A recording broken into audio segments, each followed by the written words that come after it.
So we're just waiting for quorum. Looks like we're missing 2.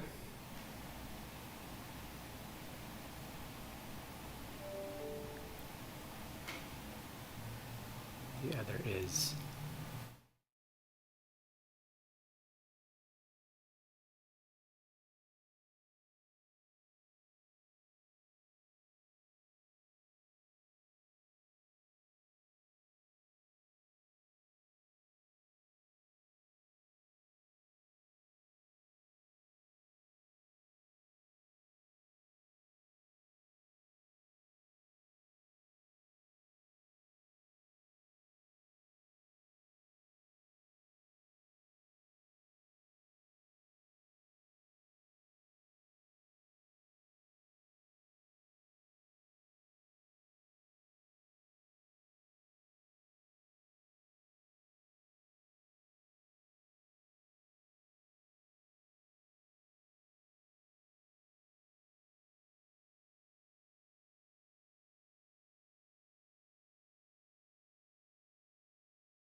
Woohoo!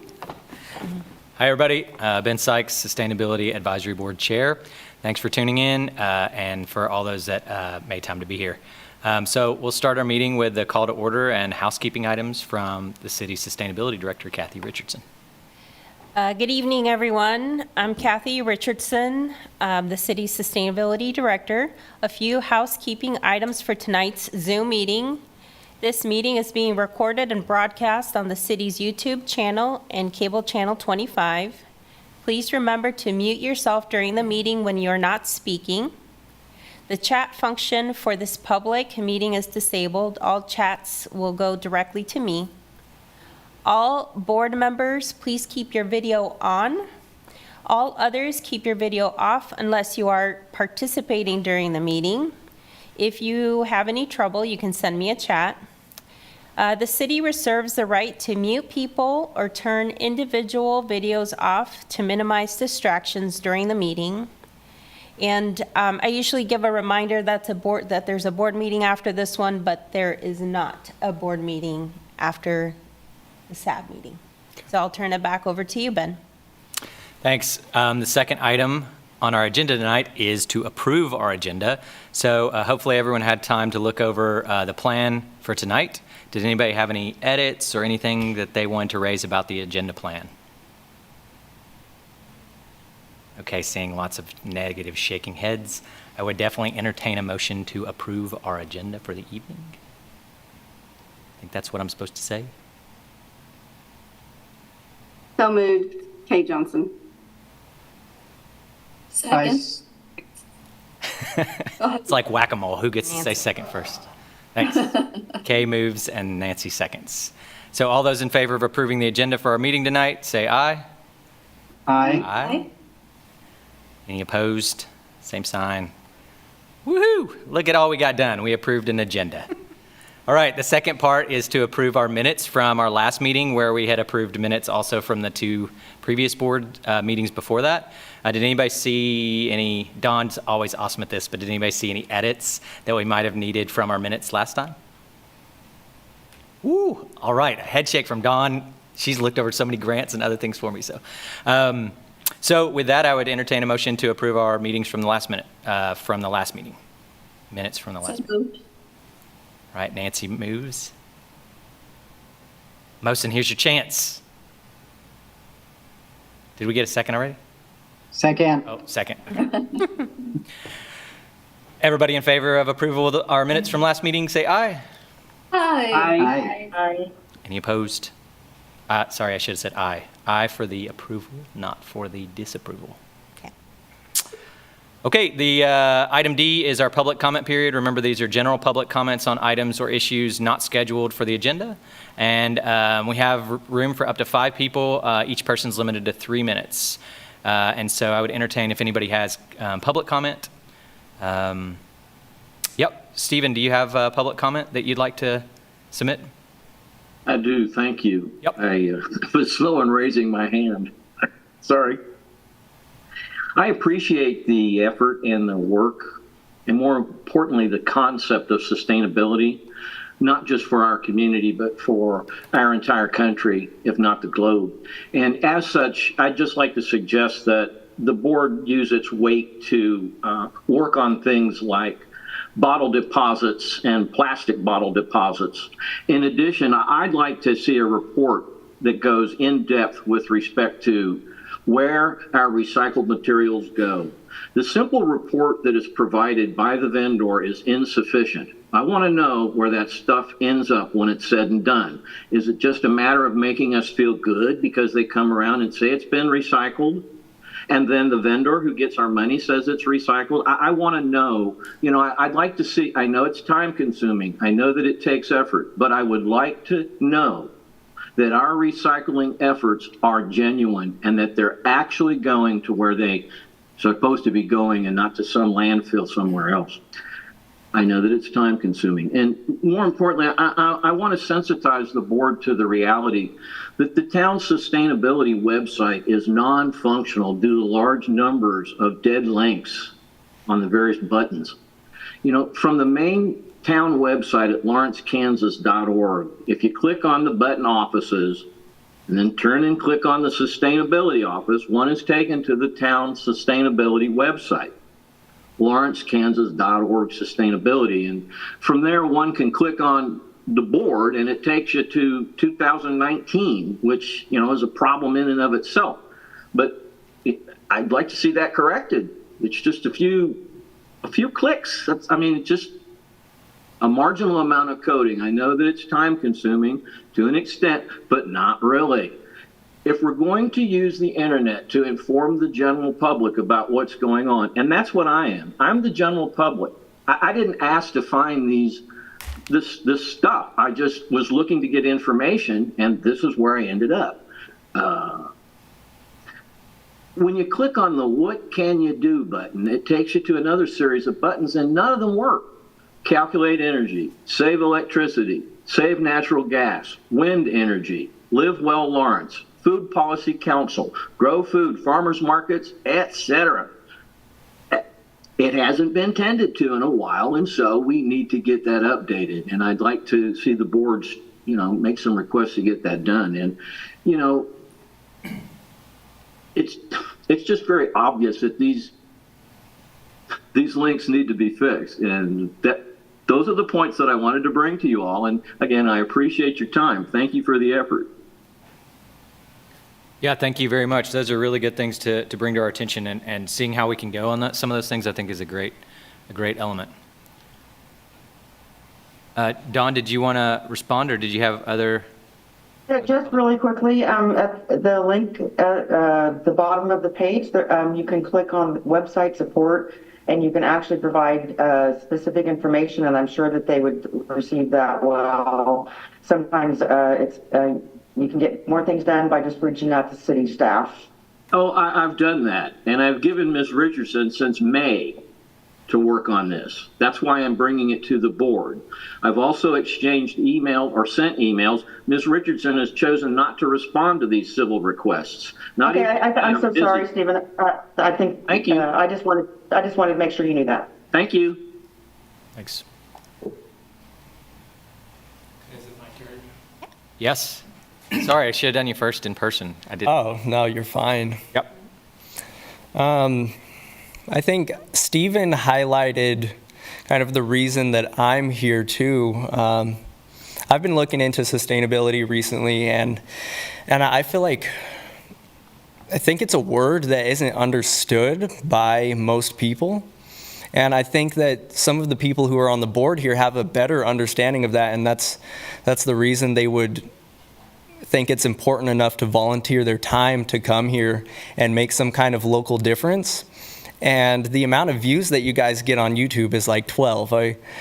And I think that I think there's a problem that we aren't reaching more people in Lawrence. I think that the Lawrence community has the potential for support of a lot of these different things. I think that this advisory board could really be making a big impact in Lawrence and putting Lawrence on the map in terms of what we could do. The community's here. I think the resources are probably here if we start looking for them and getting eyeballs on some of the efforts of the Sustainability Committee. And so I just came here to learn more about what you guys do, learn more about what these meetings are about, and also to let anybody on the board know that I'm already working with multiple community leaders, and we're going to be putting together an event at some point here in Lawrence. I'm also working with a renewable energy company that's multi-continental, and they're interested in working with Lawrence. And I think it'd be worthwhile to see if we can check out like a feasibility study to see if something like this would be, if Lawrence could benefit from working with more renewable energy companies. And then also sharing this conversation more about what sustainability is. On the way over here, I saw a little girl with a cardboard sign sitting in the Taco John's driveway. And when I look at that, I'm like, that's not sustainable. That's not sustainable for Lawrence. And I think that we can make a bigger impact in multiple areas in the community in terms of sustainability in more areas than just energy. I think that I'm going to be working with the community to bring more awareness to this in the near future. And I also think that the people here on this board could be amazing allies to making something impactful happen. So that's all I wanted to share. Thank you. I didn't catch your name. Oh yeah, my name's Shen Steele. Shen Steele. Yeah, S-H-E-N. Yeah, I appreciate that enthusiasm. We've been trying to get those YouTube numbers up, but we need to keep working. And I think a lot of people on the board would agree with you. There's a lot of enthusiasm in the community, and translating that into action by our city would be something we all can work towards. Thanks. Thanks for showing up. Anybody else? Do we have anybody else in public comment land? Okay. Well, we will move on to our staff report from the city sustainability director. Kay has a question. Oh, Kay has it. Sorry. I just want to point out that the SAB has been eliminated, and August is our last meeting. So anybody that is under the impression that this group is going to necessarily be meeting after August, you should understand that the city commission eliminated this board. They are resurrecting it in the form of another board, but we are all effectively fired. So just point that out to the public. Yeah, I think that's an important piece. The Sustainability Advisory Board, as it has been for a while now, is being dissolved, and a new Environmental Sustainability Board, is it still an advisory board? The ESAB, is being formed, which is meant to align with the city's strategic plan around environmental sustainability. And in fact, sorry, go ahead. Okay. I was just going to point out also that means that the object of the board is to just work on the items that are on the strategic plan. So anybody that has any concerns or issues outside of that has to get special permission for that board to work on. Okay. Dawn.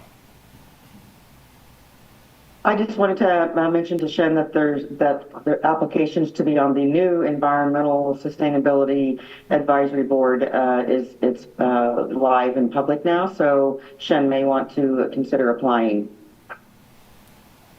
Thanks very much, Dawn. I was going to mention that as well. I was actually hoping, as part of the staff report, Kathy could throw that link in the chat, or at least show it, remind us all how to get there and things like that. Yeah, it was one of the items I was going to speak about during the staff report. The chat does not go to the public, so it's just one-on-one from the people that are here. But anybody that goes to the City of Lawrence website and you click on advisory boards, that takes you to the page where the advisory board information is at. And it's the same apply button that there was previously for the other advisory boards and commissions. They've just added the new names and the new boards that are coming online. So you can definitely, anyone who's interested, current board members, members of the public, can go ahead and apply for the ESAB, is Environmental Sustainability Advisory Board. Just a reminder, I think I sent this in an email, but to the board, just a reminder that you did receive that communication from the city. It was signed by the mayor on your term expiring at the end of August, and then encouraging you to reapply. And then the reapplication notice came out as a news release to the community. So you can also find that under news in the City of Lawrence website. Did you want to take a question or me continue? Oh, yeah. Stephen, did you have a question?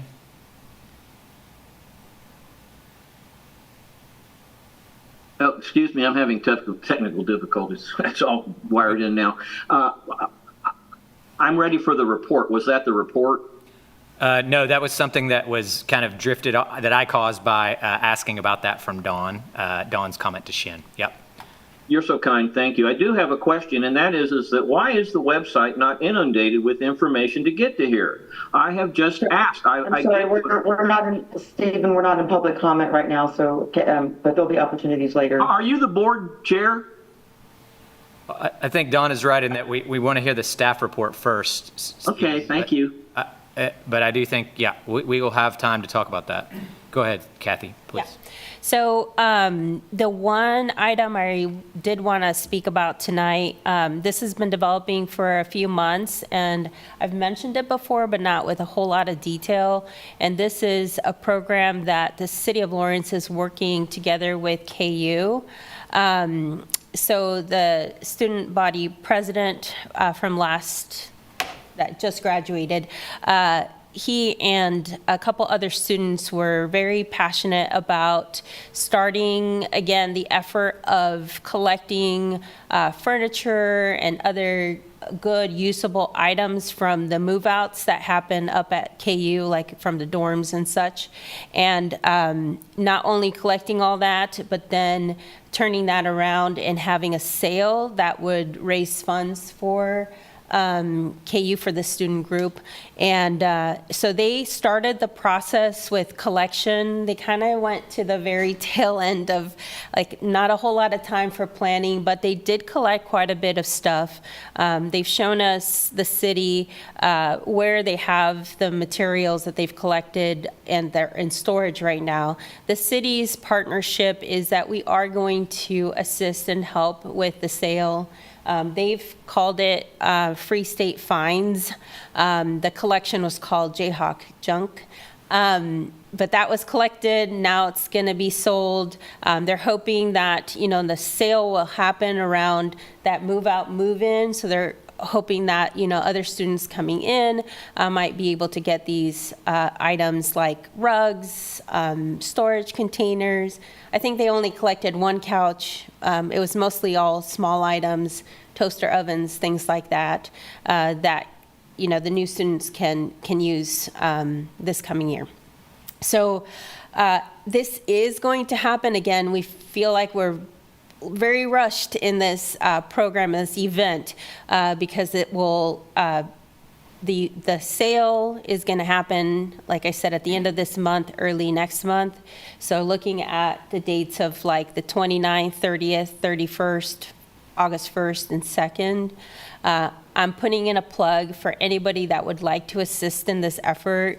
We definitely need a lot of volunteers that would be at the event site. Number one, because there's going to be donations happening at the same time that we're selling and moving stuff out. So putting things into inventory, we want to be able to have a good number, good report at the end of this event of how much material was diverted from the landfill and kind of rehomed. We've had some conversations, but not yet anything confirmed with some partnerships with some of our nonprofit organizations. So we may collect things like the non-perishable food items and donate those at the end of the collection and so forth. So Ames, Iowa has an awesome program. It's being mimicked through that. And of course, here in Lawrence, it's not going to be as big as what they do in Ames, Iowa, between the university and the city. But the hope is that year after year can grow and really make an impact on how much material is saved from going to the landfill. As you all know, move out, move in time here in the city of Lawrence creates mountains and mountains of, people call it mountains of trash. It's really mountains of good usable items that somebody can't take with them to whatever their next destination is. So unfortunately, a lot of that goes to the trash. So just an effort to reduce our waste. If you are interested in volunteering, please send me an email, call me, text me. Yes. Commitment scale would be something like the e-waste recycling event, half of a day, most of a day. Sounds like we'll be accepting things as well as selling things. Yeah. We'll need several volunteers during all the shifts. So as much as you can volunteer, if you can volunteer a full day's worth or half a day, that's probably more reasonable for people. Would really appreciate that. I did talk to Kim with the county sustainability office, and it sounds like they want to help as well. So we're just kind of getting the word out now. We did have a meeting with KU today, this afternoon. So again, some of those details are getting finalized here pretty soon.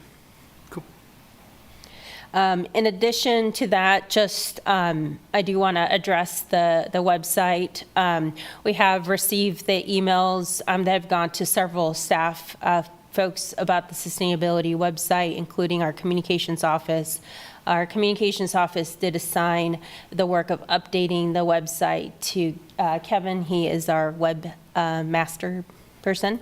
And so he is, again, there's a lot of, I know he's got a lot of work and a lot of items on his plate, but he is going to prioritize the dead links and the content that needs to be removed or updated. Yeah. Thanks. That's what I had for tonight. Okay. Does anybody have any questions for, anybody on the board first have any questions for Kathy around the staff report? Mohsen? Is that all for the staff? Is that the only, is there more? That's what I had for tonight. Okay, I have a question for you about, you had mentioned in our last meeting that city staff were having a retreat and talking about developing new KPIs, and just wondered if you could report out on that, what was discussed, what was the outcome, and what, in terms of sustainability, might be a future advisory board yeah. Sure. There is no update. We're still in conversations. So we did have a retreat, but we're continuing our conversation about KPIs and any possible changes to those. So there's nothing really, to report concretely other than we're still discussing that with the executive team and the city manager. I'm just curious, it was our waste reduction thing that we worked on together received at all? Was that a discussion point at the meeting? I put it on the list, yes. Okay. It was a big list, I'm sure.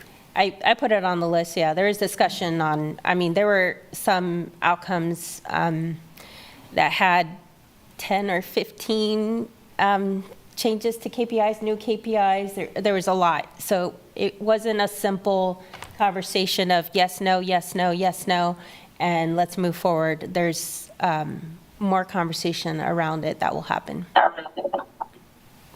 So what are the tangible opportunities for the public to provide input, as well as the new board. Can you provide a kind of a timeline and what opportunities might be coming up? Particularly if this board is going to be largely governed by those KPIs, it's a pertinent subject for this group to talk about a little bit. At this time, I have not been given a timeline or could answer the question about how the public could be involved. So all that has not been decided. Okay. I just want to point out that I don't know exactly I can't remember exactly, Kathy, what you provided regarding the budget, but for 2 or 3 years at least, we've asked for the sustainability department, mainly Kathy, to be joined with another staff member. And not only did the budget as proposed not have an additional staff member for sustainability, but it is cutting the sustainability resources. So I just want to point that out. Thanks for pointing that out. And I do want to make a comment on that, just on the perspective of staff. So for those of you that did attend or hear the presentation or see the recording of the budget presentation last night, there are cuts across the board. All departments within the city of Lawrence had cuts. So I do want to say that, for sustainability, it seems like a lot. I mean, 10% of our budget was cut, and it's in the area where we would potentially have outside help for some of this work. As you all know, it's a tiny little budget. Sustainability had proposed a $240,000 budget, and it was reduced to $216,000. So that's the 10% decrease. So the funds that were cut out were the funds with assistance with a consultant for assistance with grants, potentially with implementation projects for the climate action and adaptation plan and so forth. And you're correct, Kay, there's not an FTE that is going to be added to the sustainability department at this time with the proposed budget. Changes can happen. Last night was not the end of the budget conversation. It was the beginning of the budget conversation.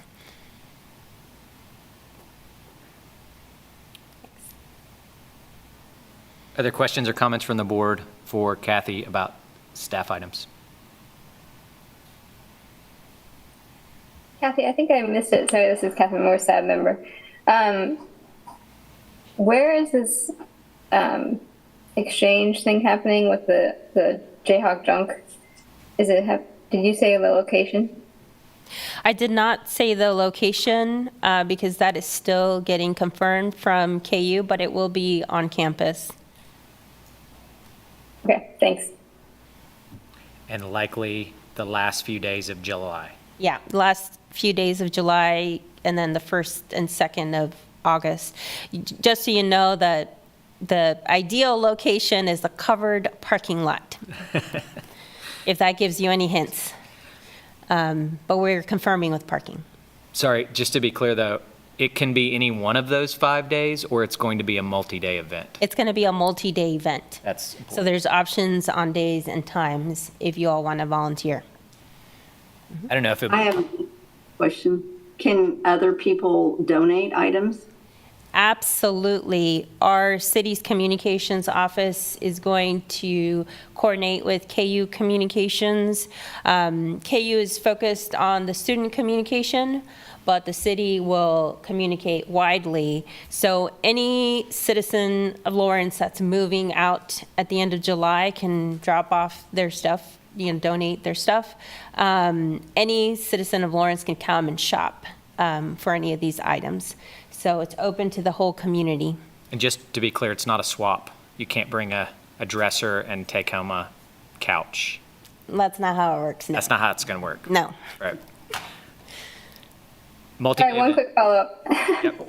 Is there a plan for when there's a bunch of leftover stuff at the end? Like, will it go to Habitat Restore? Because I'm assuming there's definitely going to be stuff left over. Absolutely, there will be some stuff left over. The way the program works is you have a sale for the first few days at the price that you've established. Then the second to last day, you go half priced, and then the last day you go and advertise free, potentially. But if there's still stuff left over, we are, like I said, working with some local nonprofits to see if we can have some partnerships. There have been some conversations already and some that have declined, but we're continuing our conversations to see how we can have a good match. Awesome. Anyone else from the board? Questions for Kathy? One last follow-up on that. What's going to be the raised funds used for? So the idea behind the collection and the sale from the student body president was to raise some funds back to that Senate, that student money. That's where it will go back. The city is not going to take any of those funds. We're just assisting and helping and being a partner in this activity. And it benefits us because we absolutely want to see less of these items in a dumpster or piled up in somebody's alley for our solid waste crews to just pick up and take to the landfill. We can avoid that. It's a big win for us, so. Thanks. Stephen, did you have a comment or question for Kathy? Please, there's several. I appreciate it, Dr. Sykes, and in a shameless brown nosing, I took Geography 6X in 1970, where we went and counted pieces of trash over by the TP Junction in an effort to work on what is now called sustainability issues. I am deeply devoted to this stuff, and am very heavily focused on water. I think that we're going to have problems with water. In fact, I know we are. I lived off of a cistern water system for 2 years, and I learned how to appreciate water, even today. At any rate, with respect to the website, and I appreciate Ms. Richardson providing some information, but once again, it's woefully inadequate. I mean, this goes back to May when I began politely asking. I noticed it. I just happened upon it. And the refusal to respond to emails. And I have been in touch with Mr. Powell, who also does not respond to emails. These $100,000 a year employees do what they want. And so I'll believe it when I see it. I'm appealing to the board. I was well aware that you have been defrocked. I mean, it's just part of life in Lawrence. I've been doing this for quite a long time in terms of being involved with the government office, and they don't like it. I worked for government for 40 plus years. I know that's the problem. I've been in the belly of the beast. I know where the corners are coming. I know how it works. I want to make sure we have time for our presenters. So I wanted to give you some background into this so that you can know I have tried, and as have others, to deal with this situation. And this constant call for volunteers, I assert this is a managerial problem. And it needs to focus on things like glide time so that employees shift or their duty stations change. This work can get done. I don't want to hear, and I don't want to read anymore about poor sustainability department. Over 50% of the budget for sustainability goes to pay Ms. Richardson. Okay, but I don't think that's not the elements of it. I just wanted to bring it, Doctor. Thank you. Okay, thank you. All right, let's move on to our presentations for the night. Thank you guys for your patience. First up, we're going to receive a presentation on the city's fleet replacement and alternative energy analysis. Thanks. Good evening. My name is Robert Aaron. I'm the fleet manager for the City of Lawrence. I'm going to give a little background, and then I will turn it over to our consultant for the presentation. As everybody's aware, the governing body chose some lofty goals with the ordinance that they voted on, which is somewhat of a challenge to meet those goals for the timeline that they have. So Fleet decided to put out an RFP. We partnered with a third party to help us get a game plan for how to achieve those goals in that timeline. Having that been said, we came to this board about a year ago, a little over a year ago. It's taken a little longer than we had planned. The infrastructure challenges to get through have been a little bit longer than we had liked. So we have a final report of a game plan to move forward. And before we go to the governing body, you guys are on the road to see that before we get there. Any questions, comments, recommendations are well received after this. We want your feedback. So having that been said, I'm going to turn it over to Taylor Korn. He is a member of the Metropolitan Energy Center, and he'll be handling the presentation. Thanks very much, Robert. All right, thank you for that introduction, Robert. Hi, everybody. I'm Taylor Korn. I'm a program coordinator at Metropolitan Energy Center, and I've been working on putting together this fleet replacement plan for the past few months. I'm going to go ahead and share my screen, and we'll just jump into it. Okay, let me know if you can see this. You're good. Good job. Okay. All right. So, like Robert said, RFP was put out little over a year ago, and we were awarded the RFP in joint effort with Energetics. We put together a fleet replacement plan for the city of Lawrence. And so just a little background on us here at Metropolitan Energy Center. We're a nonprofit based in Kansas City, and we work with energy efficiency projects within the metro area and around the Midwest as a whole. And in the past 5 years alone, we've effectively managed $25 million in federal grants to disperse training, resources, and new technology across Kansas City and Missouri related to transportation and energy efficiency projects. We have two teams that we are part of. We have the building side who do a lot of energy and codes trainings, and they recently did a training that several of Lawrence's planning and development services office members attended, as well as some transportation projects, just to go through a little rundown of some things we've done aside from the Lawrence project. We helped install some beam solar charging stations in Olathe. We helped deploy all the electric shuttle buses at the KCI airport. We work with numerous different subrecipients on multiple grants to deploy electric trucks through DERA to get big diesel trucks off the road and replace them with cleaner energy sourced vehicles. We recently completed a EV streetlight charging station project where we worked with the city of Kansas City and utility companies here to install street charging stations that are public around the Kansas City area to kind of push for those EV adoption rates. So moving into the actual fleet analysis, so like Robert mentioned, this all started because of the ordinance that was passed little over a year ago, which is aiming to transition the city of Lawrence to renewable energy by 2035 and establish municipal and community-wide renewable goals for the city with an effort and an intention to reduce overall transportation emissions and go carbon neutral. So us here at MEC, as well as Energetics, we are technology experts when it comes to kind of electric vehicles and things in the renewable space. So we conduct fleet analyses through our Mid-America Greens fleet program with the goal of improving the environmental performance of local government vehicles across the region. And Energetics is a clean energy consultancy that works with state and local entities to help smartly and cost-effectively integrate clean energy technologies and strategies into real-world fleets.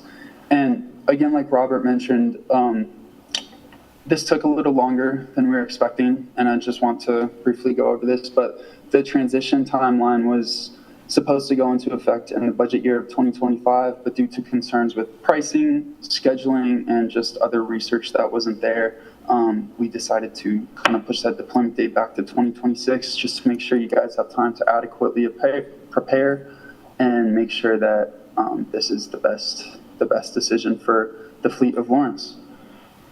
So moving into the scope of analysis, the total fleet size is a little different at this point just because there's been a few vehicles that have already been transitioned, have already been replaced. But at the time of the RFP, when we began this research, the fleet is 578 vehicles. 235 of those consist of light-duty vehicles, and 343 of those consist of medium-duty or heavy-duty vehicles.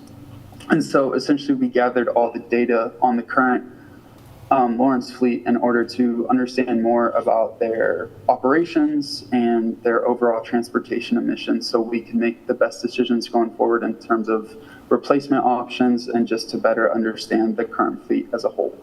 We also looked at storage locations and the electrical capacity of these locations in order to determine where we would be putting infrastructure if when this plan goes through. So breaking down the fleet, this was kind of for us so we could better understand the vehicles that were currently in the fleet.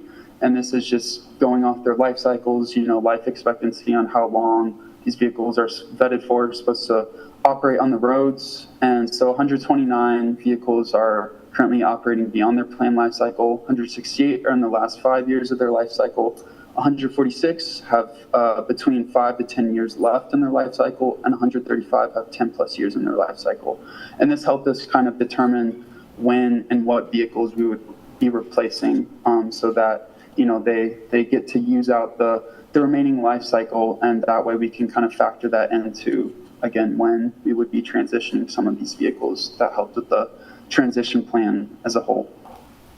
And so we came up with 2 different replacement scenarios based on, again, things like life cycle as well as budgeting. And so the 2 scenarios we came up with were the balanced vehicle replacement scenario, and this focuses more on replacing the number of vehicles kind of in averaging out per year how many are being replaced. But this made the cost of many of these replacement years vary significantly. So we tried to make an option that would be better fit for the city. So you're not spending, 16 million one year and 4 million the next. So with the balanced annual expenditure scenario, we recommended vehicles for replacement calculated based on the cost of each group to balance the annual capital expenditure for vehicle purchases. So there's less variability in this scenario with ranging from about 5 to 12 million for each year in terms of replacements. And you can see these charts over on the right. The first one is showing the amount of vehicles being replaced each year, and it starts with the light duty because a lot of those are already in the end of their life cycle. So we kind of start out, again, going back to that life cycle chart just about when we should be replacing certain vehicles. And this helped us kind of determine some of these costs. And that's why some of the later years are a little more expensive because the medium and heavy duty vehicles are definitely going to cost more overall. And this is an example of one of the charts we drafted up for a replacement year, just in terms of all the different details on savings in terms of GHG emissions, greenhouse gas emissions, as well as EV maintenance savings, because there's less moving parts with a lot of these vehicles. So there's not as much maintenance you have to do compared to a typical gas-powered vehicle. So looking through this example option, which is for 2029 in our transition plan, you can kind of see how we are divvying up the different vehicles in order to replace them in a way that fits Lawrence's best interest. And looking at the brief cost breakdown, it's going to be about roughly 8 to 9 million annually to replace the vehicles from 2026 to 2036, totaling at about 102 million for the total replacements. And factoring in the body costs, which some medium and heavy duty vehicles will require, that's about another 20 million. Combined with the total infrastructure costs for all the EV charging stations, that would be about 2.5 million, totaling at about 123 million to fully phase out gas-powered vehicles in order to have a carbon-free fleet by 2036. And here at the bottom, you can see I made some separate charts just to showcase for each year how much the body cost would be combined with that initial vehicle replacement cost. So just going through a bit more of what's currently in the fleet. So there are 235 light duty vehicles that are currently in the fleet.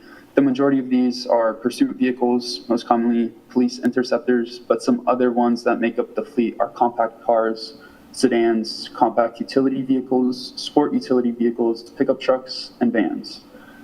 And looking at some potential replacement options as far as EVs go, we luckily with light duty vehicles, there's a lot more market availability and even options that you're able to choose from. So these were some of the best fitting ones we determined would be able to replace what's currently in Lawrence's fleet at a cost-effective way, as well as performance was something we factored in as well. So, for example, some of the sedans that are currently in the fleet, we determined Chevrolet Equinox EV would be the best replacement option.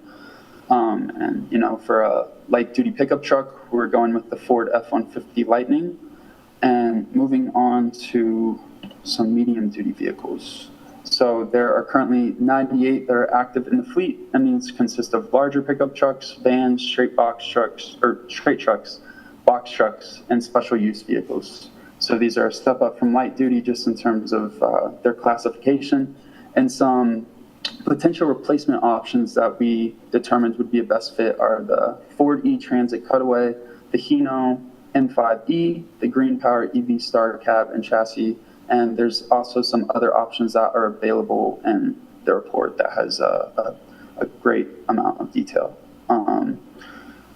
So the heavy-duty vehicles that are currently within the fleet, there's 109 that are in Lawrence's fleet, and these also consist of larger pickup trucks, vans, straight trucks, box trucks, special use vehicles like fire trucks, dump trucks, snowplows. So all the really heavy hitters are going to fall into this category.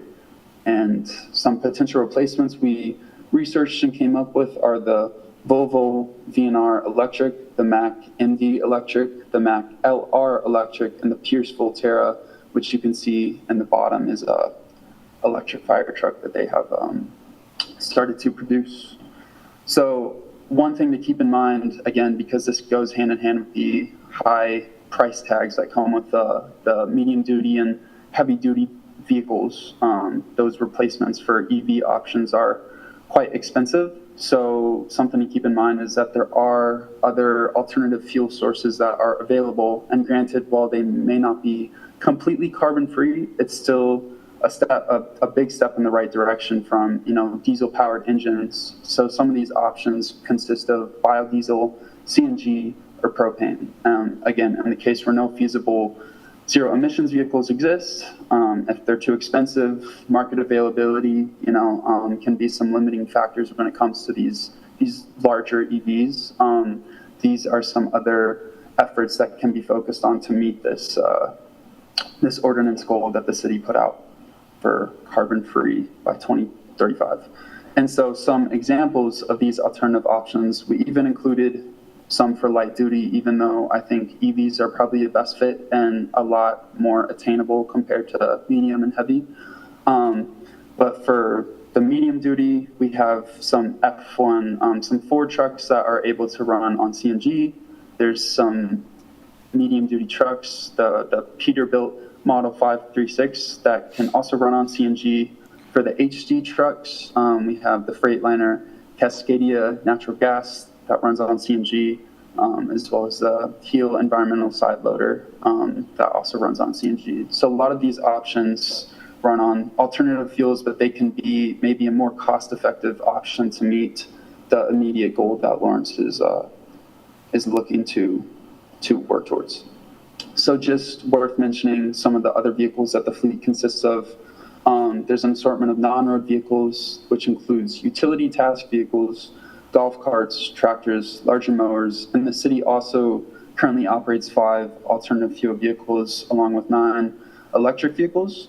So, this isn't something that the city it's not brand new technology, since the city is currently operating some of these electric vehicles and alternative fuel vehicles. So it's something y'all are somewhat familiar with already. So moving on to charging stations, which would be the infrastructure side of things. If, we put all these electric vehicles into effect through each year, it's also going to need the necessary infrastructure in order to maintain and charge the vehicles in a routine fashion.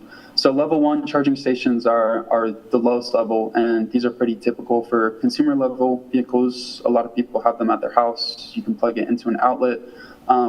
The charging time is not very efficient, so this isn't something that would be able to be utilized on vehicles that need to, do their daily routes and need to be charged within a short amount of time so they can complete their daily tasks. Level 2 is also typical for at-home charging stations. This is what most consumers use and what most public charging stations run off of. It's a big step up from level 1, but it still takes a little more time than the last option, which is direct current fast charging. And these are the very fast charging stations. They can charge even the large electric vehicles in a short amount of time. The only trade-off is that these come with high price barriers. So that's kind of something to keep in mind in that aspect. But moving into some of the charging. Taylor, I'm sorry.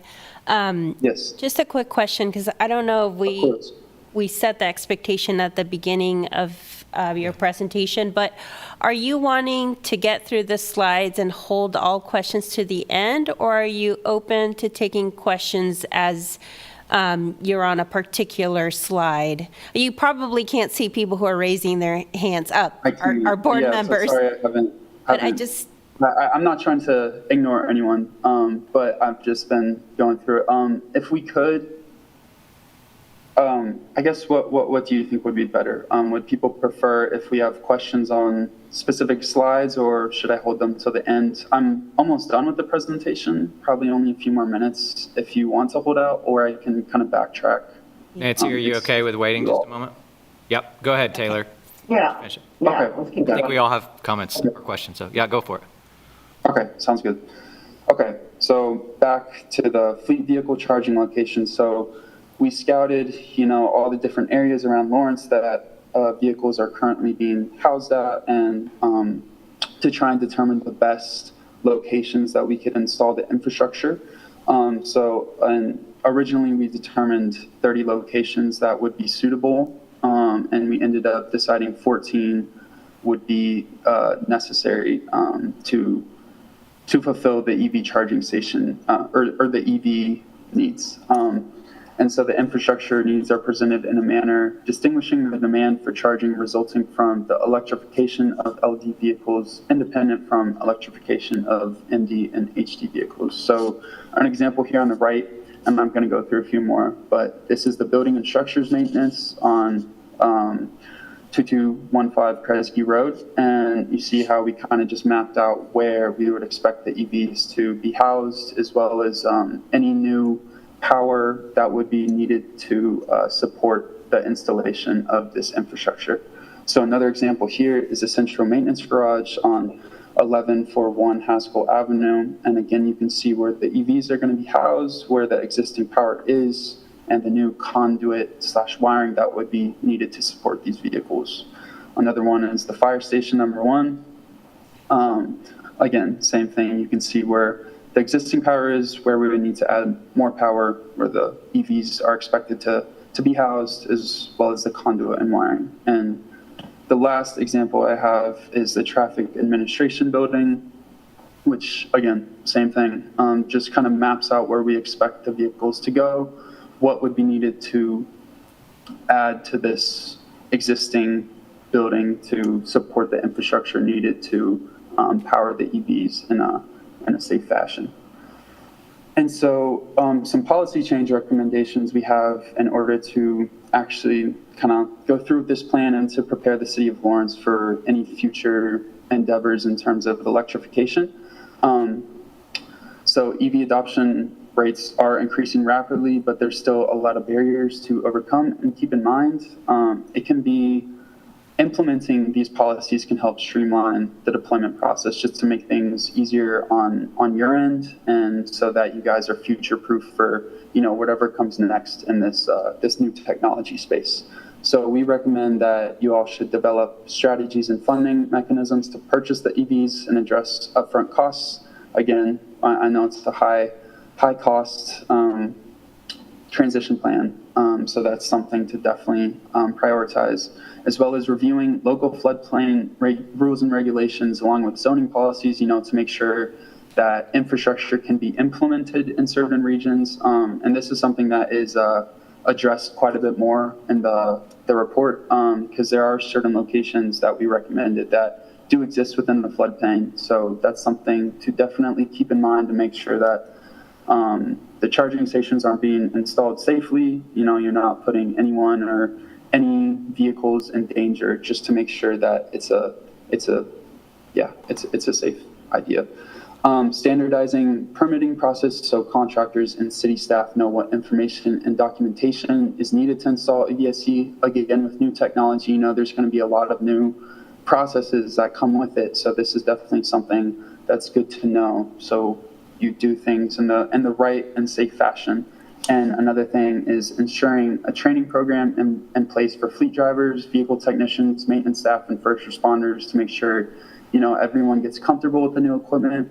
I will say from personal experience, EVs are not hugely different in terms of how they drive, but it is still different. So it's something that would be good to get staff and people comfortable with, so they don't think it's just like crazy technology that's just gonna drive itself. And implementing EV ready requirements and building codes for city-owned buildings and facilities, so that way any structures you guys build or build off of from here on out are already well equipped, so you can just set up the infrastructure, anything sustainability related, so that way you don't have to kind of catch up. You're already thinking ahead, and that way when new technology comes about or you have any changes that you want to make, it's already there and good to go, and you don't have to update building codes things in order for it to meet those standards. And so some funding opportunities, which is a helpful component, of course. So the Department of Energy Vehicle Technologies Office and the joint office with the Department of Transportation, both of them provide ample funding for sustainability projects. They're really pushing for green transportation around the country, which is great. So there's a lot of money flowing down that's going to allow people to make this an easier transition, so it's not so taxing, both financially. And they typically open grants for these applications in late fall through early spring, but this is not always the case. And again, in the report, there's a lot more information as well as links to all these funding opportunities, so you can do more research and make sure you have a better understanding of what each of these opportunities really allows.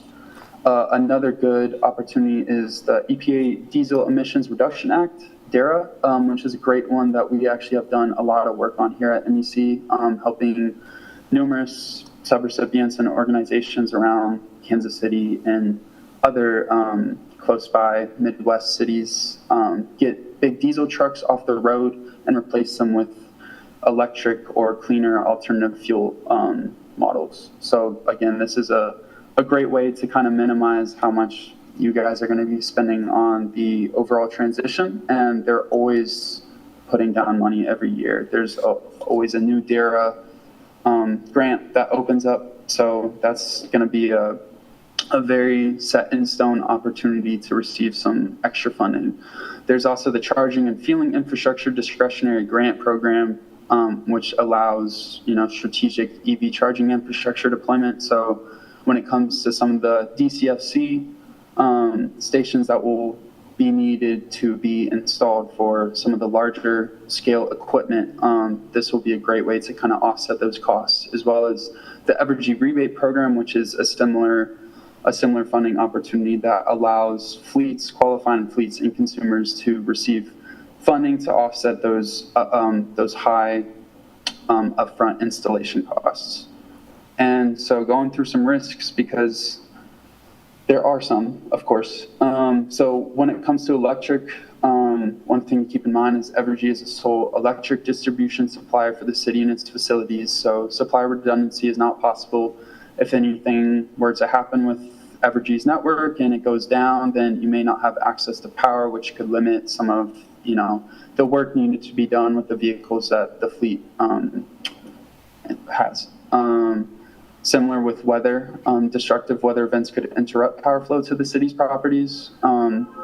But even in cases where power outages occur, most vehicles should be fully charged based on expected outage times. Luckily, this is something we can kind of prepare for in modern times. We know when it's going to get stormy, so we can kind of think ahead, make sure all the vehicles are well equipped, and maybe even prevent a power outage from happening in the first place. Another risk is the availability. And this is something that over time, there's going to be so much more access to new models, new technology, as many more legacy automakers are coming on board with the whole electric vehicle push, as well as there's numerous other organizations and startup companies that are making their own models. So the technology is going to become cheaper and more available over time. But still, as of now, there can be some high price tags when it comes to these vehicles. When it comes to alternative fuels, similar to electric, it can kind of be dependent on the fuel suppliers' availability or ability to supply fuel types and volumes of fuel required. So, for example, CNG, if that were an option that the city were to pursue, you would need to have CNG filling stations. Make sure you guys have a CNG supplier on hand just to make sure you don't run out of fuel. With weather, like electric, destructive weather events could interrupt power flow to the city's properties. So it's a similar thing where you could potentially lose access to refueling if there were some detrimental events to take place. And technological risks are that the fuels, if you were to choose renewable fuel options, they need to meet industry standard fuel specifications just to ensure quality and meet engine manufacturers' requirements to make sure you're not damaging the vehicles or putting anyone at risk by using fuel that is not vetted for industry standard quality. And I believe that's everything. So all those questions that I didn't see, I guess we can get into now, and I can also keep the presentation up. Thanks, Tim. Nancy, why don't you go ahead? So my question is about the heavy duty equipment that you talked about. You didn't give any examples of electric vehicles. You pivoted immediately to fuels that are, I guess, renewable, but really not so much. And there are, in the report, so there are a number of companies, one which we've had a lot of experience with here in Lawrence, the Orange EV that's in Kansas City. So have you provided those types? Do you have access to that type of information? And I would think that would be really important to have. It was not in the report. Yes, of course. And we've actually worked with Orange EV and helped them deploy a majority of their yard trucks. So that is an organization. We didn't have them listed because they aren't the vehicle suppliers themselves.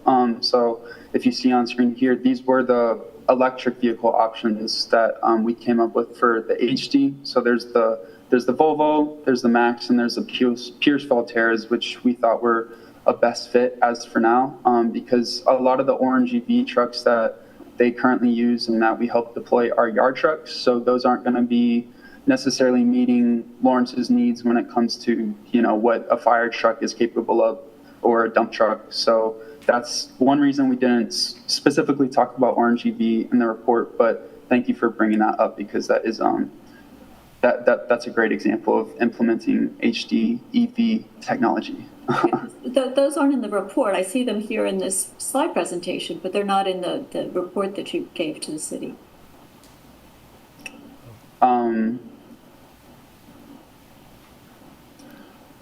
I believe they are. I mean, we covered these vehicles within the report. So one question. Hi, this is Russ from Energetics. So all the vehicles in Lawrence's fleet, they're all on-road capable vehicles. So the yard hostlers that Orange makes, they're not a fit for on-road use. Okay, thank you. Yep. Other questions from other board members? Mohsen. Hi. Hi, thanks for the presentation. Great plan. Of course.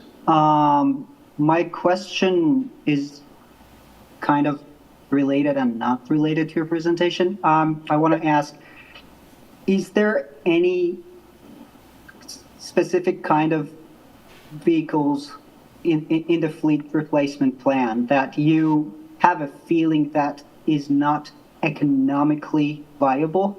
And if like this investment was made in some other places, like if it was invested in like improving energy efficiency in buildings, would the rate of return be better?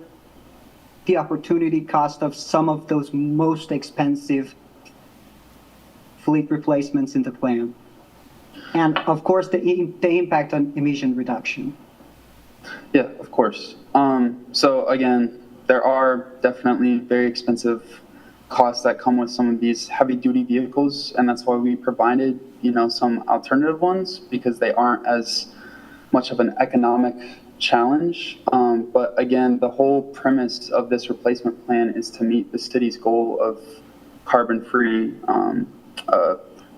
fleet by 2035. So that's why we tried to recommend EVs in the first place, because that would reach the zero emission that the city is aiming for.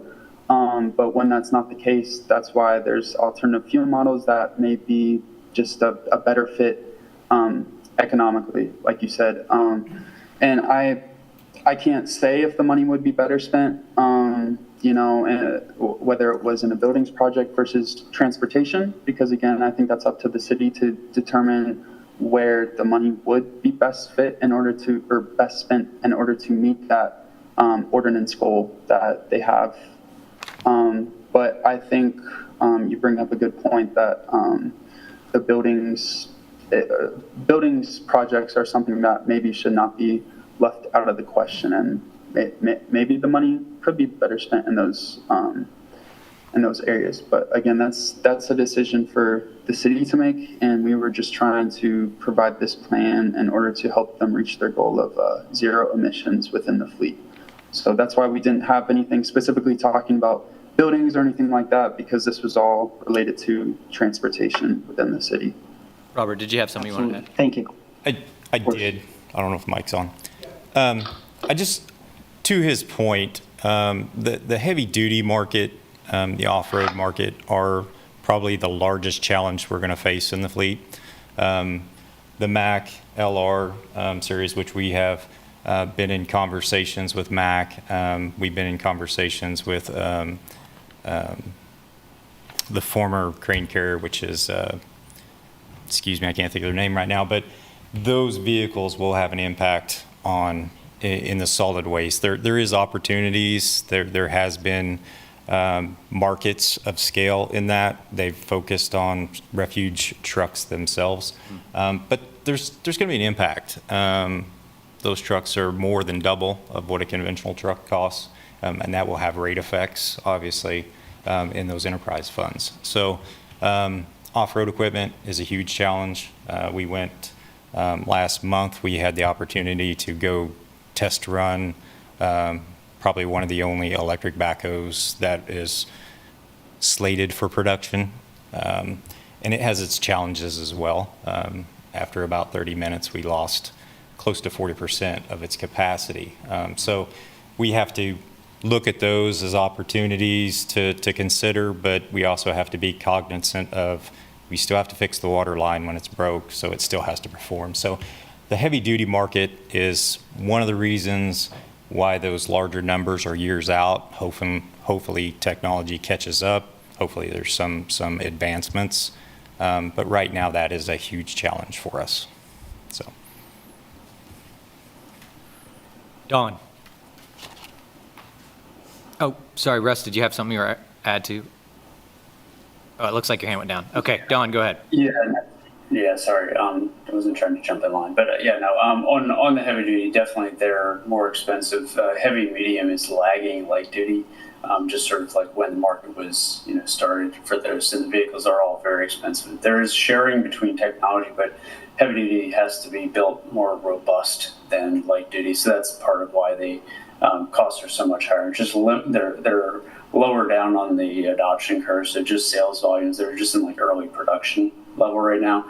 One of the things that's going to help on light and heavy, light, medium, heavy, is the California programs. I know that you're not California state, but like advanced clean cars, advanced clean trucks, advanced clean fleet, all of those are requiring manufacturers and fleets in California, the ones that follow that, to buy battery and fuel cell vehicles. So all of that sales will help decrease the costs. So it's an indirect thing that will help decrease the price of these vehicles more rapidly, even if Kansas is not a California state. Thanks. Go ahead, Don. Well, I have a few questions, but I'm just going to ask one set of questions and then pass it on. If we have time, I'll ask my other questions. But I haven't had time to read through the 82-page report yet, but in the presentation, I didn't see like comparisons to if we made these purchases as they're needed to, with fossil fuel vehicles, as well as over time, the additional costs or probably savings over time, given like reduced operational costs. There's no fuel, so a lot of EV maintenance. It's different. It's not like our old cars. Oh, do you have this and I just missed it? We do have information on, I guess, the like EV maintenance savings as well as the fuel savings. So that is part of the report. It's in all these charts. There's a lot of information, so completely understand. But in the beginning, we had some comparisons with like gas versus EV maintenance price tags, things like that. So that information is available in the report. I just didn't include that specific section in the presentation because it's a lot of information to cover, and I wanted to hit on the main points. Okay, and just I do have lots of questions, but I'm just going to ask one quick one and pass it to Kay. You mentioned floodplain, and I see that it's indicated like many times in the report, and I just wondered if you could just put it in a nutshell what your organization recommends is like. I mean, you completely avoid any kind of build in or near floodplains. Can you just put that in a nutshell? Yeah, so I think the best idea would be to, this is kind of where the conversation came about potentially using other alternative fuels, which wouldn't have as much of a risk in the floodplain regions as, electric vehicles would have. So something that is a potential option is to switch, the locations that we had already recommended. The only issue with this is that these are where a large amount of the vehicles are housed. So we continue moving forward with that location, trying to find alternative ways around it. But when it comes to floodplains, that's a tricky subject because there's really no avoiding that. I mean, you can't, move nature aside. It's going to happen where it's going to happen. So I don't know if Russ or Kelly, if you guys could build off of that. I don't have any personal experience working in floodplains, so I'm sorry that wasn't the most concrete Robert, answer. do you have something you want to add? So if I could chime in a little bit about the floodplain conversation. When this study started was long before the MSO campus was approved to move forward. About 25% of the fleet is located at the 11th and Haskell location. Charging is not really an option there. conversations with planning and development, the codes won't allow it. So that was part of the risk conversation, and part of the, hey, we need to identify if we want to move this direction, we also have to make different changes in where we house vehicles. So campus movement timing will help with this, so we're not fighting that electrical challenge that we have that we just can't do there. So that's a little bit of those conversations within the report. Again, this report was started a little while ago, and there's some timing effects going on with campus conversations as well. So if that helps Taylor with a little bit of that conversation. So that's a lot why floodplains were in there. Now, any other, as the city moves to citywide ordinances, as the public adopts these things, that's going to have to be part of those codes conversations where and where they will allow that. Obviously, we do have businesses that are next to the floodplain. So those are considerations that we also wanted to at least bring forward so people would have that at the top of their mind. So Thanks. hopefully that helps. Appreciate that. It's understanding how it evolved to what time it started and where it is now. Okay, go ahead. Hello. So there was a couple of places, at least one I saw, that you mentioned Evergy.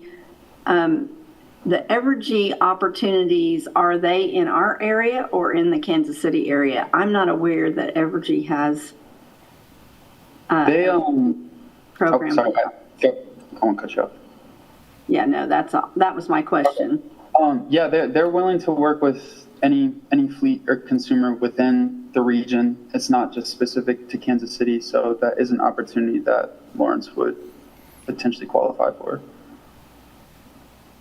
This is Kelly Gilbert. I'll respond to that as well. I just spoke with Kim Winslow at Evergy recently, and she mentioned that while the rebate programs are more robust currently on the Missouri side of things, they are going to request a rate change in Kansas to increase the effectiveness of their Kansas rebate program. It is currently available. It's not a huge pot of money, but it is certainly there, and it's well defined. Okay, thank you. And I wanted to just, regarding floodplains, we did talk about this very early on in this project. We knew that the fleets were domiciled in the floodplains, and given that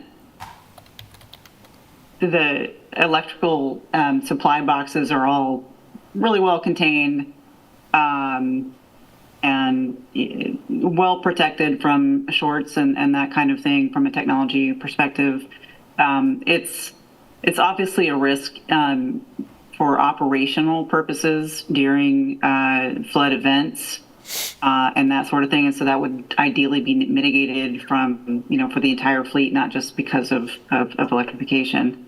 But because of Lawrence's new policies related to floodplains and not building in floodplains, that's why they are not recommended, generally speaking, in the floodplain areas. So.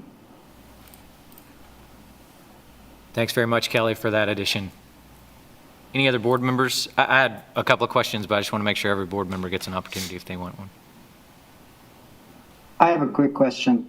Yeah, have you by any chance done any solar analysis and see how much solar would cover the increased load of the fleet and how much it would offset the investment cost of this replacement?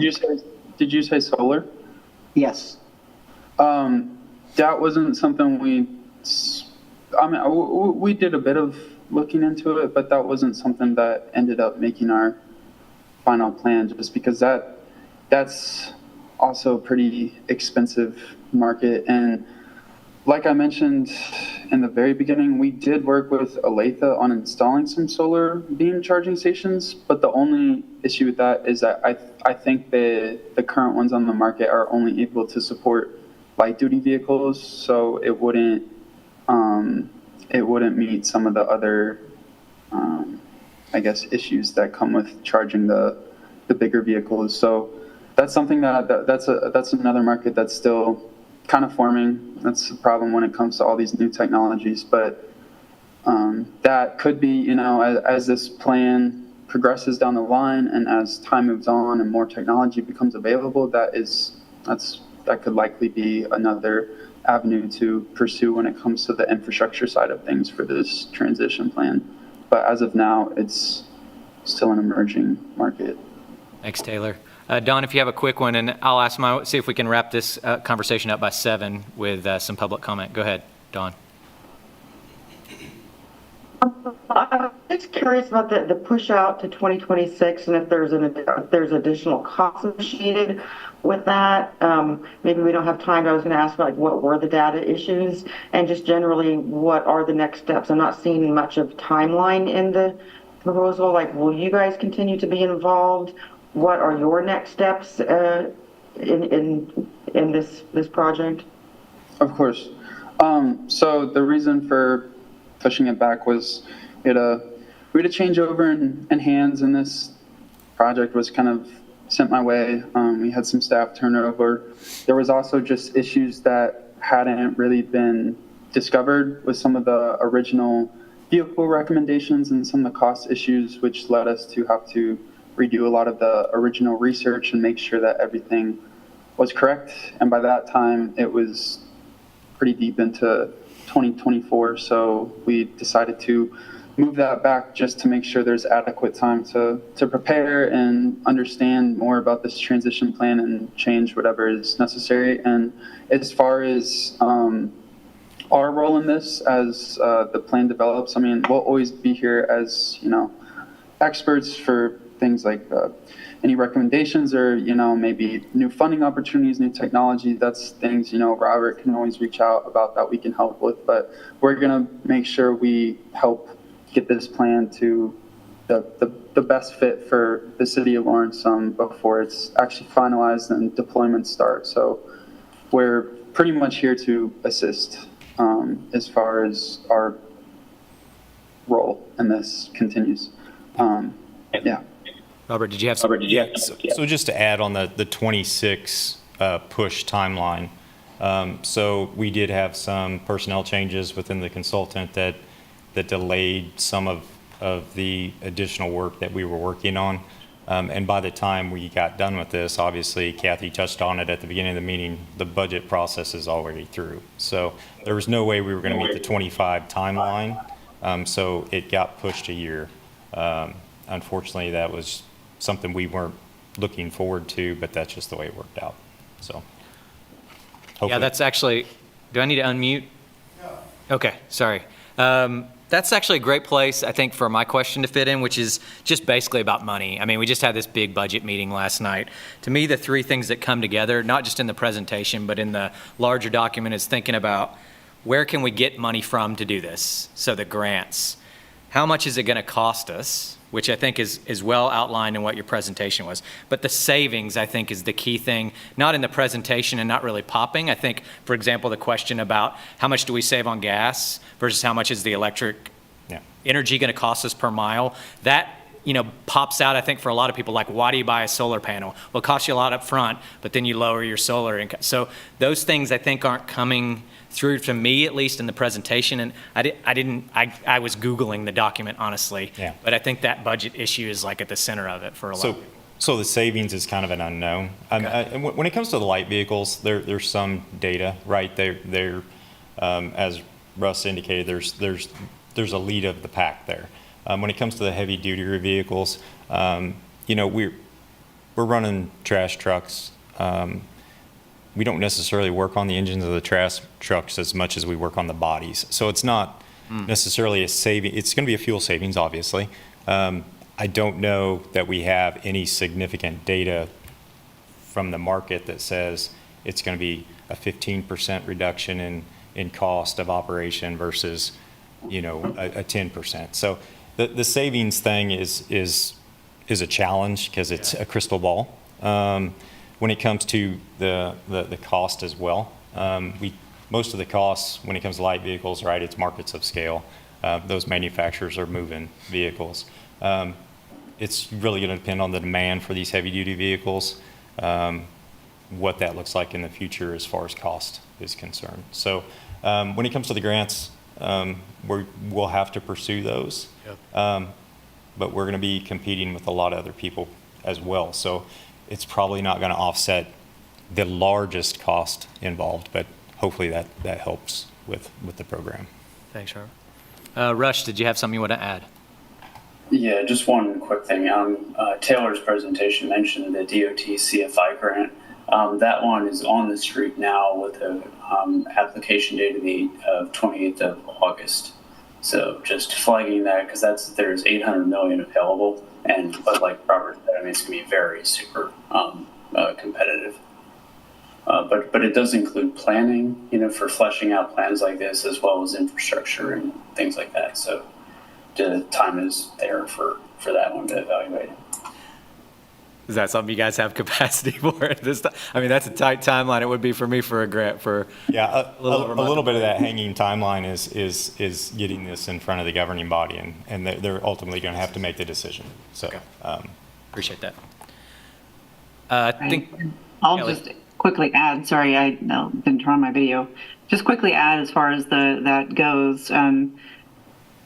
To somebody, I think it was Dawn who asked the question earlier of whether MEC has a continuing role. Once this report is delivered, that's the end of our contract with the city. But we are not going anywhere. We're your close neighbors, and we have a long history of helping municipal fleets, including Lawrence, actually, access funds to deploy alternative fuels and electric vehicles. And so we are here to help with that process. And if you're interested, it is pretty quick around the corner, but we could potentially help with an application to the CFI if there's any piece of the charging infrastructure that you feel is solid enough to move forward with an application now. But it will come back around, I think. Thanks, Kelly. Great. Thank you, guys. Just in the interest of time, so we get to Mohsen's stuff, do we have any public comment? Any questions for presenters? Yeah. Yeah, go ahead, Shen. It was more of a curiosity for me because multiple questions came up about the price and functionality of some of those heavy-duty electric vehicles, and it seems like maybe a push to meet a zero emissions ordinance from Lawrence, and there was a question about what's the opportunity cost between investing in some of those vehicles that might have some issues versus maybe investing that budget in building infrastructure and stuff. And I was just curious, is there some means of communication to figure out something like that, or is that largely in these meetings? That would be a great thing for a sustainability analyst to work on, wouldn't it, Kathy? Mm-hmm. Sorry, I'm not supposed to say that snarkily, but they're going to dissolve our board anyways. So one thing to keep in mind is the ordinance that was referenced at the beginning of the presentation isn't just about the transportation piece with the city's fleet. It also includes electricity and natural gas use in our infrastructure in our buildings. So all of that is included. This is one piece of how can we get to the goal of the ordinance and the renewable energy goals that the City Commission adopted and approved. So all of it is in the conversation. I know when there was the question of, whether or not purchasing an overly priced heavy-duty vehicle is the best or will give the biggest impact to or get us ahead closer to that renewable energy goal than something to do with maybe the electricity side or natural gas side in a building. I think all of that, so it's the City Commission that's going to make decisions on where we're going to spend these big dollars, right? So they understood when they adopted this ordinance that there's going to be some significant investment and then a return on investment, right? So if we're doing this correctly, we are going to have some savings, and I think that's where some of these questions are coming as well. But there is a bigger picture. Tonight's presentation was just kind of carving out that one piece about our fleet, our city fleet. Mm-hmm. And And right now, I'm just talking about city buildings and city fleet. The ordinance actually goes even wider to saying community-wide. So every residence, every commercial building, everybody that owns a vehicle, there's also a goal for all of that to be 100% clean, renewable energy. So it's a pretty big goal with a lot of different sections, but we're focusing on that city fleet right now. Okay. Yeah, that was just something I was curious about. And then also, I just wanted to add, did you have something to say? No, sorry, I think Kay's raising her hand. I think she had to leave. Oh, okay. No, I do have something to say, but whoever's talking, go ahead, and then I'll ask. Oh, yeah, go ahead, finish. I just wanted to add a comment about the investigating some of the solar energy prices. There are organizations out there that do energy audits, and they can start solar installations at an immediate price cost. So the idea that all of those are extremely expensive isn't completely accurate. There are, like you were saying, it's a new market, so a lot of these organizations aren't known, but there are certain organizations that do provide solar as actually a cheaper option, potentially. So. That's good to know. Thank you. Thank you. Okay, so I have one statement and a question. I appreciate, Kathy, that you identified the ordinance that you were talking about. The Sustainability Advisory Board, this board has asked several times for the city manager's office to provide us with a full report as required in the resolution about all the different areas that the city's working on. So we haven't gotten that report.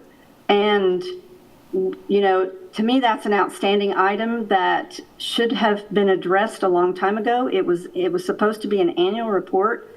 And when the resolution was passed, and I think it was 2020, but I can't quite remember. 2020. So we haven't had that report.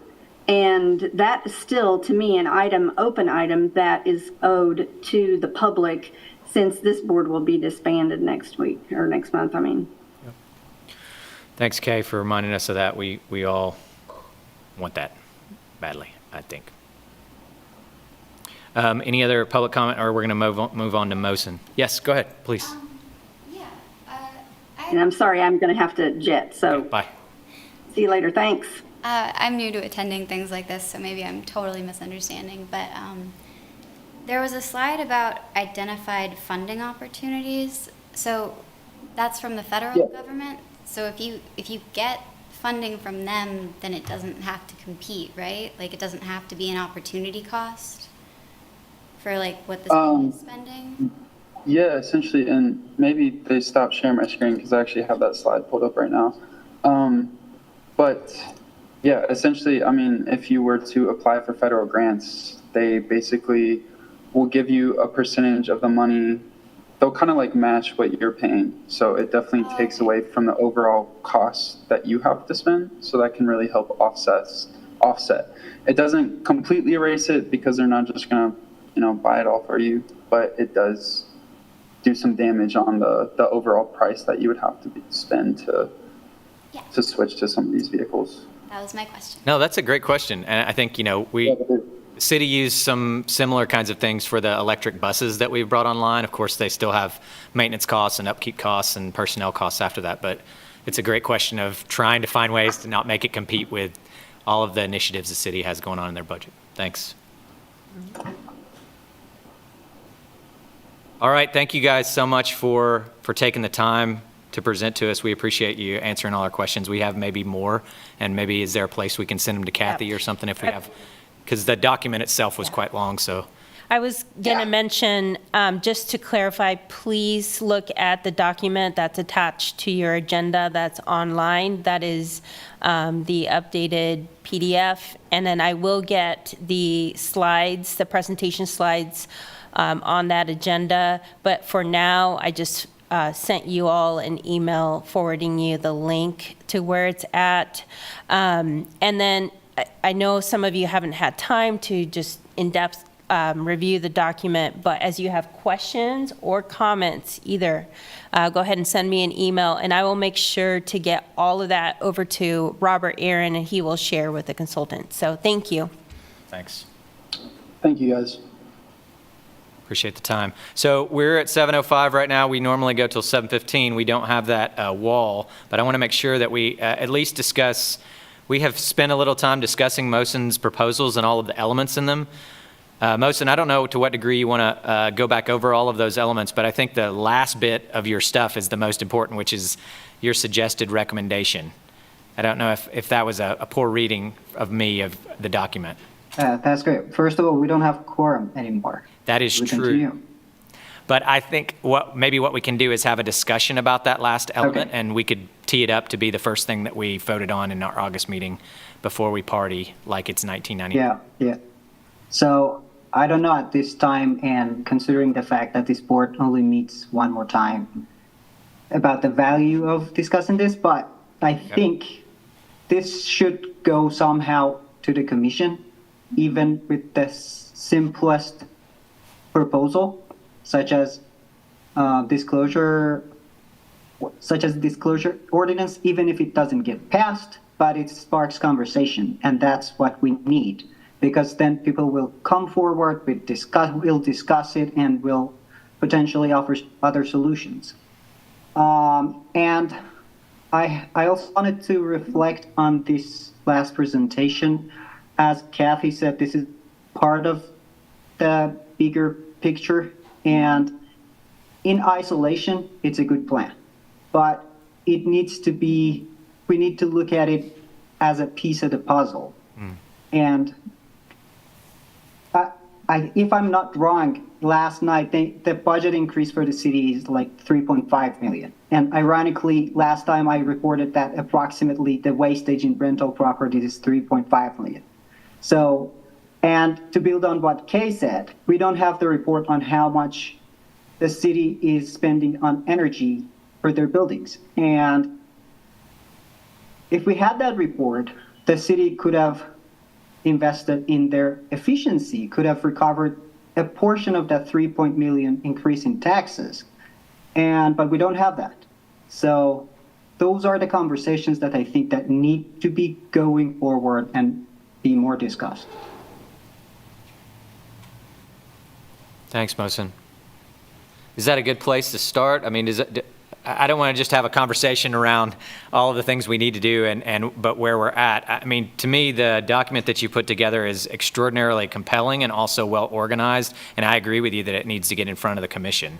Like it's a piece that some commissioners have heard about, and we've discussed now a couple of times. I know that SAB is ending and ESAB will begin. Whether that becomes a priority to take it up, to me, it's directly relevant to the environmental sustainability commitment and linked to an ordinance that has already been passed by the city. So I would say that it could have a place there, but of course, there's no guarantee that I will be there or any of us will, right? So I guess, Kathy, maybe you can think of, you can offer, I'll never get any of your advice, I feel like.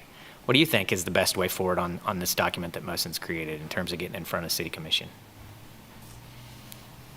You know, from a staff perspective, Mohsen has put a lot of work into this, and you know, the one thing I can't ask is, you know, I wish this would have been something that the board could have discussed, you know, 6 months ago and really had your time. But right now you are in transition, so you just, like Mohsen said, like he's kind of not sure like how much effort to put into a discussion with this board if it is going to meet just one more time. Yep. And then getting on the city commission is not very easy to just say. I mean, for those of you listening to the conversation last night at city commission, they already have very full meetings in August, especially that first one.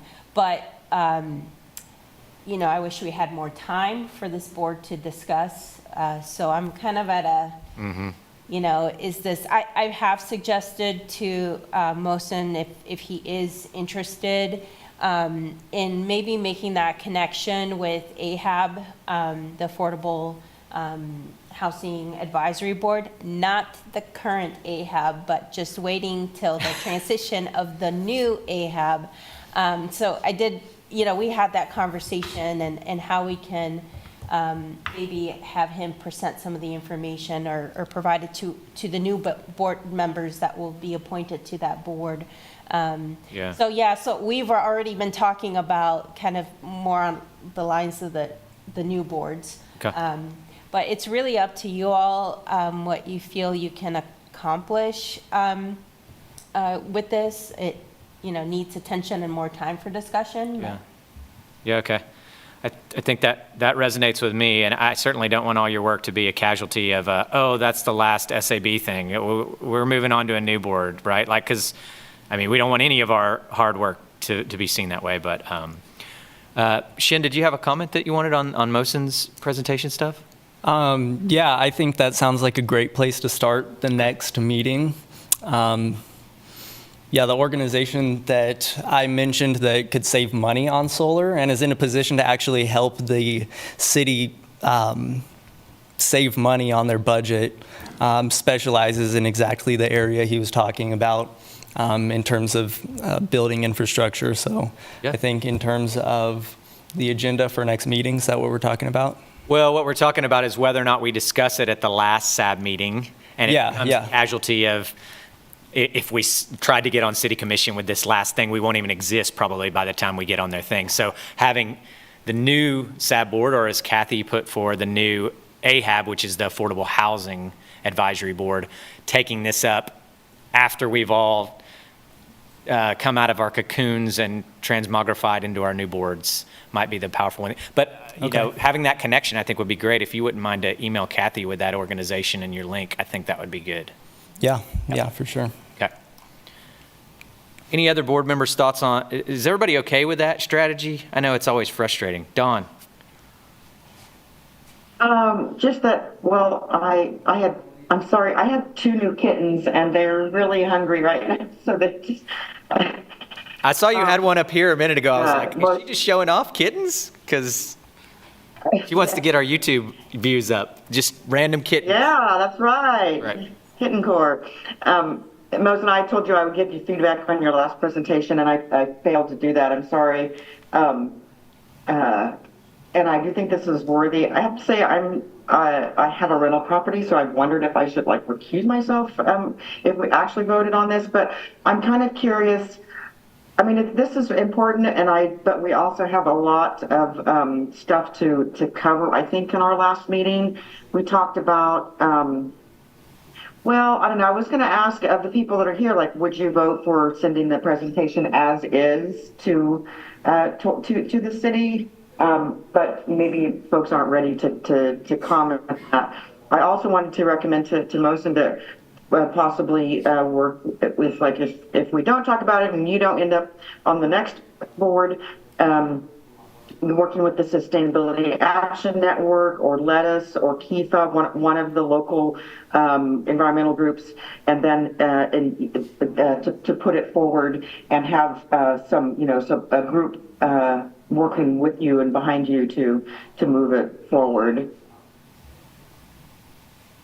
I do have some things outside of this that I'd hope that if we can continue speaking, meeting a little bit longer, just about our agenda for our plan for our last meeting. Well, if we have time to talk about it after Let's this. make sure that we wrap up this item first. Yeah. Katie, did you have? I like the idea of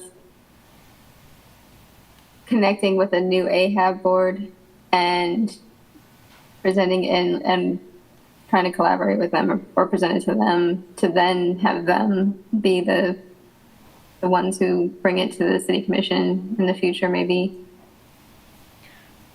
Thanks. That resonates with me too, and I could almost see it being a joint ESAB, a new AHAB, both of them presenting to the city commission as their newly formed. If whether you're on the new board or not, Mohsen or I am or whatever, I think it would be, this is a no-brainer for all the work you've already done for a new ESAB to take up, and especially with AHAB support or AHAB leading it, I think it could be really quite compelling. To Dawn's point, I don't know, I'm pretty sure Commissioner Larson is also a,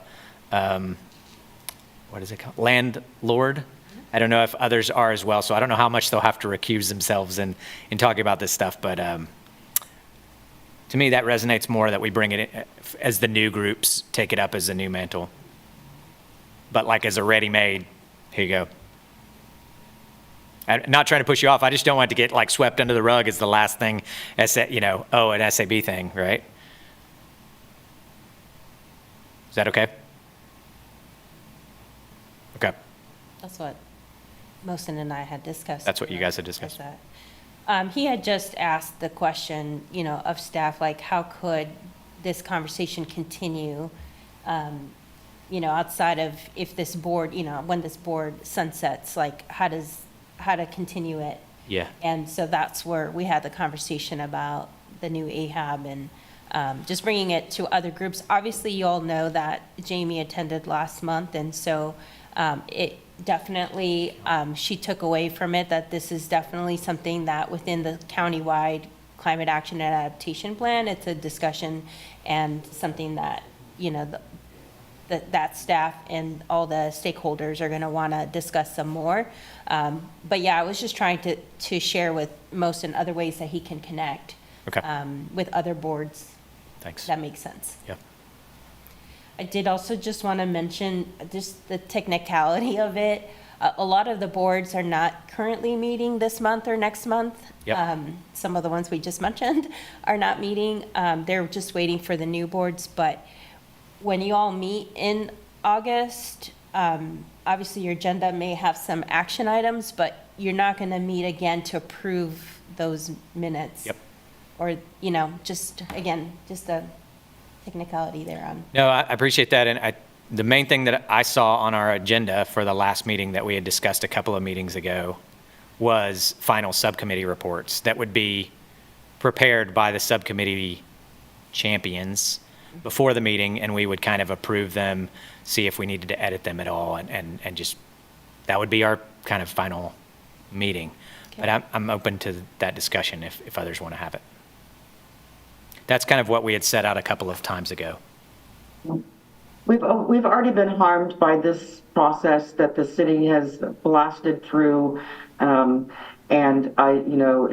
so we're relatively impotent, but I'm not going to throw in the towel early and further damage environmental and state sustainability efforts in Lawrence. It's very frustrating. And I do hope that we could did we at our last meeting decide to come up with a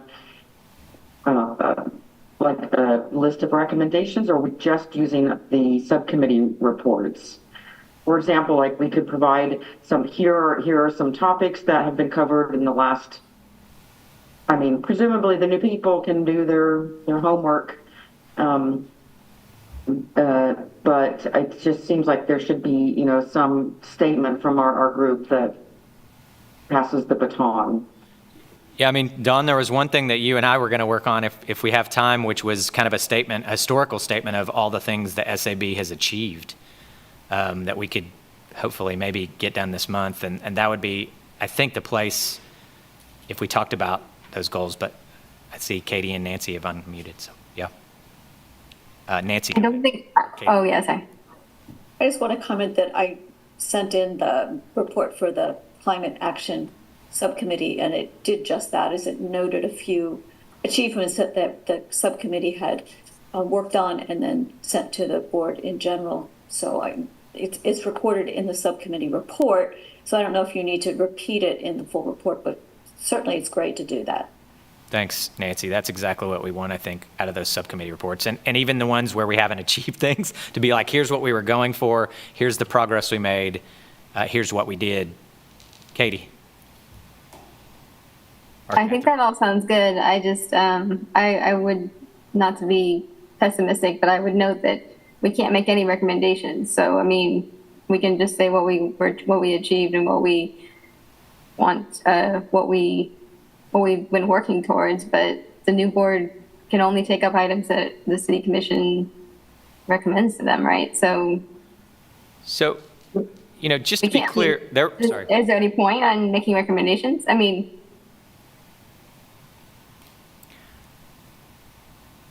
I just wanted to comment that the distinction that was made between an operational board and a policy board which is the new ESAB is a policy board, is not simply that we figure out how to do the things that the city wants us to. That's what an operational board does.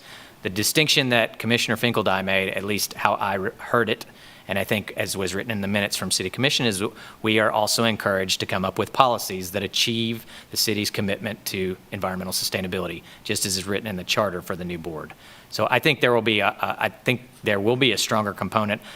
I hope there will be a stronger component of the new ESAB working directly with city staff and city commissioners on the items that they think are important for us achieving that goal. But I don't think that precludes us from ever coming up with new policy recommendations. Sorry, not we.